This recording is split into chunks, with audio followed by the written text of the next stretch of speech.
People love airdrops, no? Sino ba may ayaw? It's free money. Dahil na dito sa Pilipinas kung saan ang daming nalilimos. Aminin natin, ang daming nalilimos sa online. Ang daming nagko-comment, pahingi lang po ng USDT, pang panimula, or may kailangan na emergency fund, or kailangan ipagamot. Ang dami. So, hindi ko sinusuportahan yung mga ganong klaseng mga tao, mga nalilimos lang sa comments. But it doesn't mean na hindi ko kayo tutulungan. That's why, in this video, share ko sa inyo mga airdrops.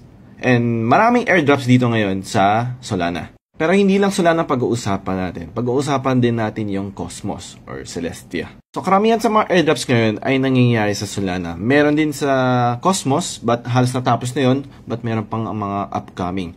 Sa Solana, meron tayong kaka-recent airdrop, WEN token. It's like a meme token ng gawa ng isang sikat na city influencer sa X. It has a good hype, so maybe mali siya sa Binance, maybe. Meron din tayong upcoming Jupiter airdrop sa mga mahilig sa mga gumamit ng Solana, sa mga active sa Solana before November 2, kasi November 2 yung snapshot. Malaki chance mo na eligible ka for airdrop. Just like me, meron akong eligible ako for airdrop, I think for 1,450 Jup tokens, na I think makaklaim ko siya by the end of January. And last time I checked, nasa around $750 yung pre-market value ng 1,450 tokens. That's free. That's around 40,000 pesos na pera, libre. And all you had to do is interact. Gamitin mo yung platform, gamitin mo yung mga dApps sa Solana. Ngayon kasi, ang narrative ngayon is airdrops. Points. Karamihan sa mga dApps ngayon, sa mga protocols ngayon is by points. Doon nila i-base kung gaano kalaki yung tokens na may airdrop sa'yo. Kung gaano ka-active gamitin yung protocol yun. Kung gaano, the more active you are, mas malaking points ang makukuha mo. So, marami pang ongoing ngayon sa Solana, mga ganong points, like Camino, Drift. Meron din tayong, I think, Parcel, Drip House. Basically, marami.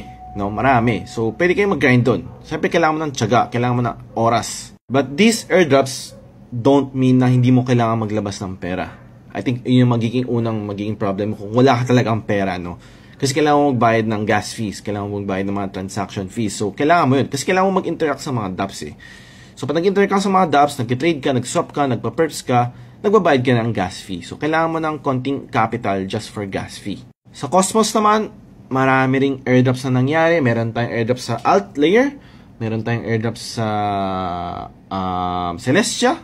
Nagkaroon maraming airdrops na nakakuha doon. Paldong mga yun. And ang narrative ngayon sa Cosmos is mag-stake ka ng TIA, mag-stake ka ng Atom for future airdrops. So parang ini-incentivize kayo mag-stake or mag-lock ng stake ng TIA, Atom para makukuha ng mga future airdrops ng mga future protocols or mga existing protocols na nasa testnet or wala pa silang token. Again, kailangan mo ulit ng capital for this. Hindi pwedeng wala talagang perang ilalabas. So probably magiging problem din yun sa inyo. But there are other small airdrops din na di mo talaga kailangan maglabas ng pera.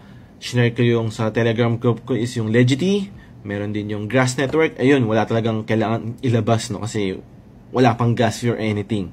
Ang kailangan mo lang gawin is, for example, sa Legity is complete mo yung mga quests. Pag umabot ka ng 20,000 points, eligible ka for airdrop.